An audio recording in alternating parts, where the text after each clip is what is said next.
This is Coy Kirkland, and I will be talking about motivation in action, applications of motivational theory in band. So, when I say in band, I'm talking specifically with marching band because um, I hold the role of assistant marching band director. So, why does motivation matter? Well, as educators, we often find that students just they have the ability to succeed, but they're not as motivated to do it consistently. Because something drives them to want to succeed. Like, for example, if it's intrinsic motivation, do they find a personal relationship with their goal that they have set for themselves, etc. So this led me to try and correct behavior itself. So from this class, I have learned that behavior stems from something deeper than just the base level, which means if there's no value seen in the task, if there's no improvement is expected from completing it, no goals to drive them to put effort into the task, that's why motivation matters. You need to see that value in a task. To have you need to expect some improvement from completing something because you learn from mistakes. You need something that just drives you towards a goal or towards completing a task. So, from my experience, two of my students I have worked with and am currently working with help demonstrate motivational problems that leads to their behaviors. So, I have their names as anonymous ones, which they will be going by Greg and Harold for this presentation. So, starting with Greg, Greg absolutely loves music and is extremely talented, but they only wanted to play music that he personally picked or enjoyed himself. And he saw himself as already good enough with no value seen in practicing. Harold, on the other hand, enjoyed band but had a lack of focus during rehearsals. Harold distracted others, especially younger students that surrounded him, especially on the field. Interventions were temporary solutions at best with him, meaning a simple, hey, cut that out, helped in the moment, but not necessarily for long term because you have to continuously do it over and over again. So, my main points right now is that instead of seeing the behavior as the issue, I began to look into how motivation affected their behavior. So the theories that I used are expectancy value theory and goal orientation theory. With expectancy value theory, students are motivated to complete a task if they believe they are capable to do it and that they see value in it. So like for expectancy, if someone will ask themselves, can I do this? Value is more of, is this worth me doing? So this was the basis that I used for Greg's motivation acts. Goal orientation theory is where students have goals that drive them to complete a task, such as them becoming the first chair of their respective instrument, which is the principal player, the best of their instrument in the class, or earning a leadership role in the band. This was the basis I used for Harold's motivation acts. Utilizing these theories, I came up with 4 different motivational strategies that I used to help motivate Greg and Harold. So, strategy 1 was developing a mastery oriented goal. Mastery oriented goals are where you focus on the process of learning and developing those skills rather than just competing against other students or competing for a reward of some sort. Instead of getting on to Harold for his behavior, I decided to talk with him privately, see what he wanted to set out and accomplish for this marching band season. Well, after speaking with him, said he wanted to become the best quads player and earn a leadership role. That was the basis or the gist of his answer, which I loved because his response was that he wanted to set his own goals. He wanted to set his own goals. So, for the overall intervention, I utilized this and used it to drive his motivation to get there, to become a better quads player, to earn a leadership role of some sort eventually. So, using goal orientation theory, he set mastery oriented goals to encourage himself to focus on improvement with mastery as the reward and gaining the leadership abilities as well. So you don't just automatically become the best, you've got to work for it. So, speaking with him, he said that he practiced for hours after rehearsals, which accounted for about 2 hours on one of the evenings, which I'm impressed by. And therefore, we began to have less outbursts during these rehearsals. Ultimate takeaway from this is that students will be more motivated to do something when they produce the goals themselves, if they had a part in creating those goals. If we as educators set those goals for the students only, we take away that autonomy, and therefore that takes away their interest. Some students just want to have that connection. They want to have that drive, their own ownership over their goals. So therefore, let's try to implement that more, which I will be talking about in a later strategy. But now let's talk about my second one, giving students responsibility. So Harold also wanted to gain a leadership role, which we weren't just going to give him a leadership role right away, right? Because we can't throw someone into the wolves and just expect them to survive. So, from having discussions with him, I spoke with the band director as well, and we both decided to give him an opportunity to lead, but not necessarily make him a leader. What that means is we gave him the role of loading crew member. Loading crew members load and they unload the trailer. They provide water for the band, meaning they load water bottles. They go back out and get the water coolers filled with ice and water so that way they keep the band hydrated. And they set up the field for rehearsals. Ultimately, loading crew members help the band function. They rely on them. Without loading crew, the band may not function. So, based on Niemi Verda et al., 2019, educators should design environments that fit students' motivational needs. For Harold, he needed some sort of responsibility. Putting him in the environmental loading crew member allowed him to take that responsibility and run with it. So, with that role, Harold was telling other crew members different ways to load the trailer more efficiently by the fourth day of having that role. So, he was always eager to help and hardworking. He was very diligent. And along with loading the trailer, he came up with different solutions with the people where he's like, hey, what if we moved this instead of this first? And got the gears turning. He brought it to our attention, and we were impressed by it. And through that, he's also expressed a desire to become loading crew captain one day, which is a leadership role. So that is going to be one of his goals that he has set for himself. Ultimately, giving Harold this role in the loading crew helped him to assume responsibility of an important aspect of the marching band, which made him feel like the marching band relied on him, creating that ownership, which led to the motivation for him to work hard.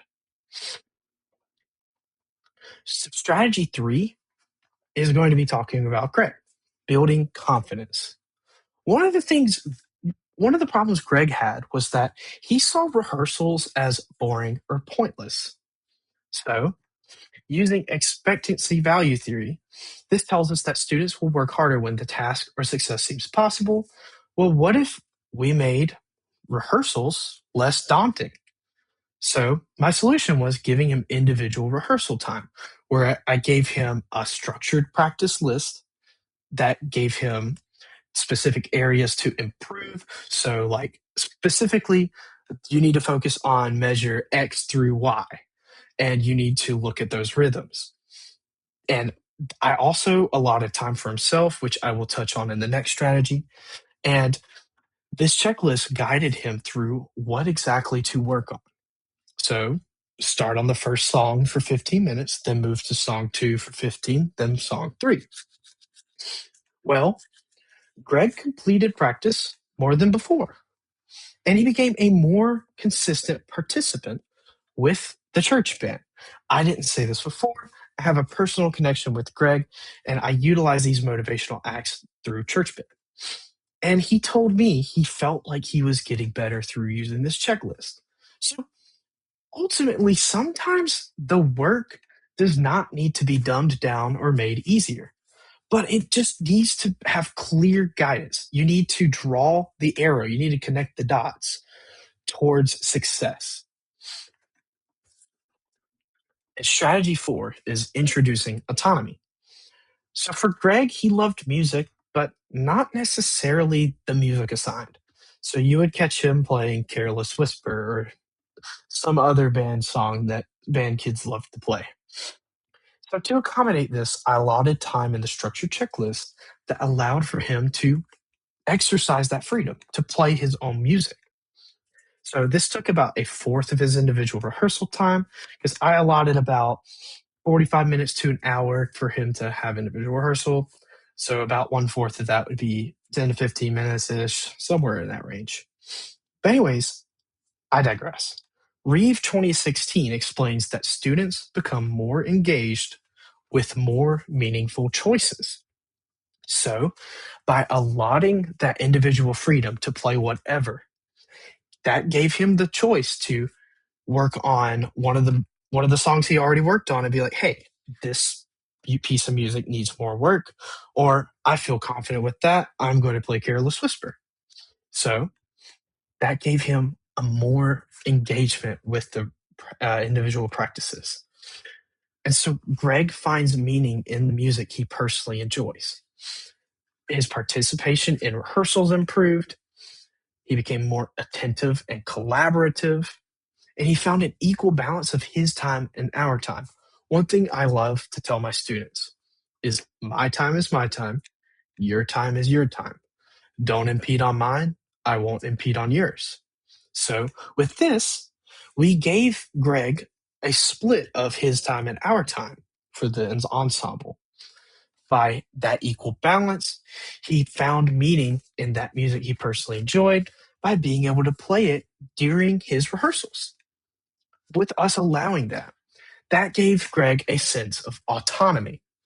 Giving him that choice in a portion of his rehearsal strengthened his engagement with the overall checklist and the ensemble rehearsals, helping those rehearsals go a lot smoother than before, which allowed him to express his creative freedom, becoming better with his instrument and the ensemble.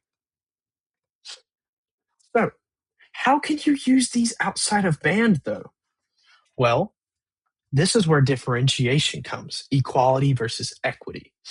Students that struggle with confidence, maybe you just need to organize the tasks, meaning you section off the sections or you chunk them, meaning you set a step one, a step two, etc. That way, they're not overwhelmed to complete everything all at once or they don't know where to start. By having a clear starting point, students will know, okay, start at point A, then I'll get to point B, point C, and so on. That leads to increased capability. With a clear roadmap that students can follow, they will feel more capable to succeed at that task. With English learners, if we set clear, structured goals, that will help reduce their uncertainty of what's going on, and that success becomes more attainable for them. Students with disabilities, such as IEPs and 504s, they have a personalized list that teachers look at, and they can set personalized goals and responsibilities for them.